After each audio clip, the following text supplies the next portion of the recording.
ప్రాణమంటూ పుట్టినట్టు నా కొరకు ఆ చూకి అందలేదు ఇంతవరకు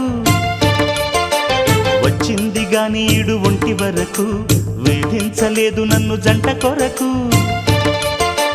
చూశాక ఒక్కసారి ఇంత వెలుగు